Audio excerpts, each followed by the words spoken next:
Hi Rachel, how are you today? I'm very good, thank you. How are you? Very, very good. Thank you so much for agreeing to have a chat to us today. To start with, do you want to introduce yourself and just tell us a little bit about your role? So I'm Rachel and I work for a charity called ARA. So ARA is based in Bristol and we are the regional provider for the South West and the national provider for Wales for gambling's harms treatment. We were founded in 1987 and we provide structured treatment, counselling, housing and education programmes. So I personally work on the Young People's Gambling Harm Prevention programme, where I deliver sort of workshops to young people and professionals that work with young people on gambling harm prevention. Brilliant, that's amazing. You know, obviously the fact that you specialise with young people, I'd never looked at gambling as being a huge problem with young people, but it clearly is. It's something that's been increasing recently, isn't it? Yeah, definitely, especially sort of over the lockdowns and everything as well. A lot of young people sort of turn to gambling as sort of a way to fill their time. And it's not, you know, when people think of gambling, they tend to think of like high stakes, but it can be something really as simple as just sort of little bets amongst friends. Something just really as simple as that can just be all it takes to start it off. I suppose online gaming, is that something that's really triggered an increase in this? Has it kind of normalised gambling and you know, things like that for people? Yeah, definitely, especially the type of games that you can get. So when you think about different freemium games that you can get for your phone, so games that are free to download, but in order to really progress, or if you want more credits or something in the game, you have to pay for. And a lot of the time, those games are very centred around gambling. You can get something called pop slots, which is sort of really sort of big at the moment, especially within particularly young children. And it's just sort of a way of them to learn how to play slots, but they're designed in this way that's really targeted towards young people. And it's very much teaching young people how to play things like slots from a really early age as well. I can see how that's going to really exacerbate the problems. So what is the real definition of gambling? So we define gambling as to stake or risk money or anything of value on the outcome of something involving chance. So the reason then we have anything of value as well as just money is that it doesn't have to be money. So some groups won't have access to particularly large sums of money, if any at all. So they'll use things like clothes, food, electronics or favours to gamble on. And the reason we've gone for that definition being quite neutral, it's not particularly positive or negative, is that we don't sort of preach that gambling is bad. Gambling can be seen as just a really sort of fun social activity. But then we do then have harmful gambling. So we define harmful gambling as an urge to gamble continuously despite harmful consequences or a desire to stop. So this could be harmful consequences such as significant debt, perhaps relationship breakdown as a result. Perhaps you've turned to crime in order to fund it, at risk of losing your home, your job. And even though you know all those things and you want to stop, you can't. You have that compulsion to keep going. I mean, how would somebody start to see things within their own behaviour that might be signs that they are developing a gambling problem? So the main one we really look for is a preoccupation with gambling. So are they suddenly talking about gambling a lot more? Are they making a big deal about watching a particular football match they might have got a bet on? Are they always on their phone is a massive sign. Could be on gambling sites there.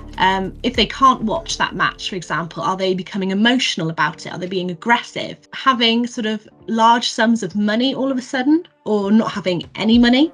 So perhaps they've had a big win or a big loss. And how are they around that? So that's really useful information to spot whether somebody might be developing a problem with gambling. What's the best things for people to then do about it? Just to talk to people. That's something that we'd really try and encourage. When it comes to things like drugs and alcohol, it's talked about a lot amongst peer groups. Gambling isn't, and it's kind of seen as a very hidden addiction.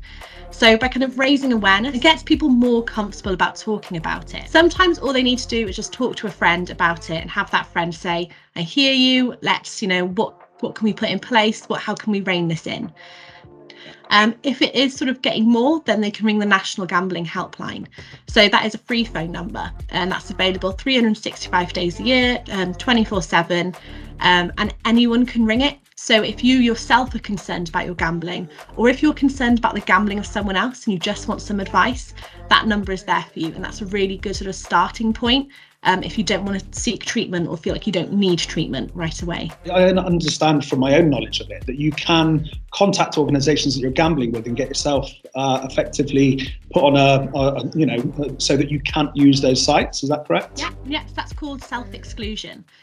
So if you like to go and place bets in person, then you can go into your local bookmakers or bingo hall, whatever it is you like. And there's a form you can fill in, which you can download online, usually from their website. And you can take that in and you can say to them, don't let me in, sort of ban me from this establishment. Online, again, there's things called GamStop or GamBan. They work out about $24.99 a year, but if you go through the National Gambling Helpline and into service, you can get it for free. And that works like an ad blocker. So it stops emails coming through from gambling sites, it stops access to gambling sites, stops adverts coming up on your social media. So that's like a really good way to do it. And with that as well, you don't have to self-exclude forever. If you just want a gambling sort of holiday and you don't want to be tempted to gamble in that time, you can ban yourself for, a month or so instead. Because that feeling passes.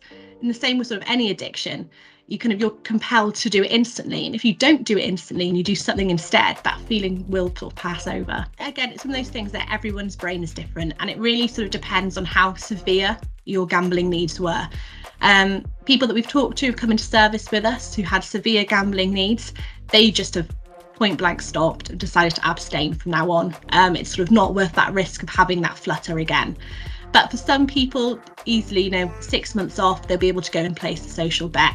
So it really sort of depends on the severity and how much their brain changed during that time. Yeah, I can imagine the longer that somebody's actually engaging in that behaviour, the more ingrained that is in their life, their behaviour, and a lot of their life will be set up around that want to gamble, wouldn't it? So. Yeah. And for some people, it's just something they do. They just buy a lottery ticket once a week. They go to the bingo on a Saturday. They place an accumulator on the weekend. It is just what they do.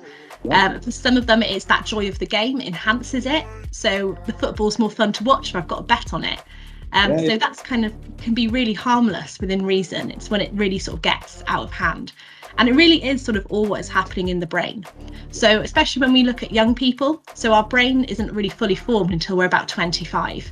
And up until that time, the brain is very impressionable. And especially amongst sort of young people, risk is really exciting and they're much more drawn to it. So a risky activity like gambling is just like Christmas for the brain when it comes to a young person.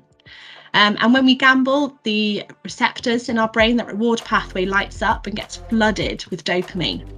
And that stronger, the more you do it, the stronger that response becomes. So for someone who doesn't gamble very often, it's kind of a neither here nor there sort of experience. But for someone who gambles a lot, even just the idea of going and placing a bet is enough to sort of light up that reward pathway. But over time, those receptors in the brain will become like dull to the amount of dopamine you're getting. So in order to get that same feeling, that initial kind of hit you had in the beginning, that's when your tolerance has to increase. So in the same way with drugs and alcohol, you'd have to drink more. You have to place higher bets to get that same excitement.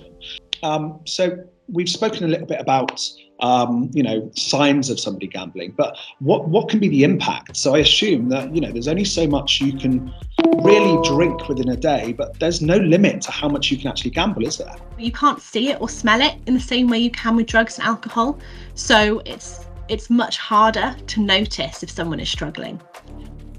So some of the harms it can have is significant debt, definitely. With that, you can sort of miss mortgage or rent payments, at risk of losing your home. That can lead to significant relationship breakdown. So it has a lot of impact on not just the gambler, but on those around them as well. A lot of gamblers as well will turn to things like crime in order to fund their gambling.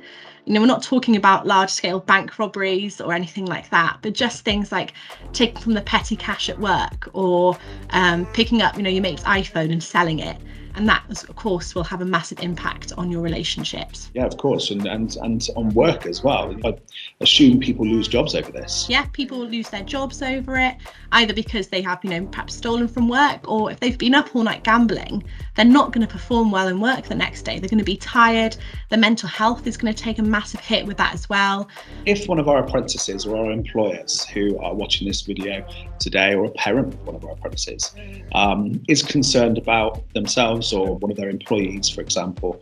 What can you at ARA actually provide? So depending on the age of the individual, so if they are above 16, they would come to us at ARA for our adult treatment service. With that, we would get a referral. You do need the individual's permission to do a referral, or they can refer themselves. Once we receive that referral, we'll be in touch within 2 working days.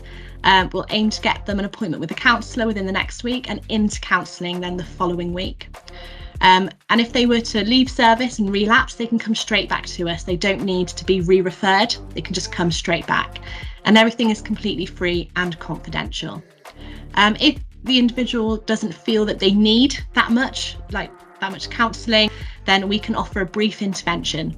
So that's just sort of like a 20-minute chat that anyone can do, really. So you yourself could do it, parents could do it, or if you're not comfortable doing it, then come to us at ARA and one of us will have that conversation. And just to say, sort of a key message to take away really would be to expect to lose, and anything you win is a bonus. See it as a form of entertainment, not as a way to make money, and have it be something that you do with friends and keep it social. Yeah, that's definitely something that I've practiced, because anytime that I've gambled, I've always lost. So thanks so much, Rachel. And I know that you might be actually doing some in-person sessions with some of our groups at Professional Apprenticeships as well to really raise the profile. So thanks very much. Have a great day. Thank you for having me.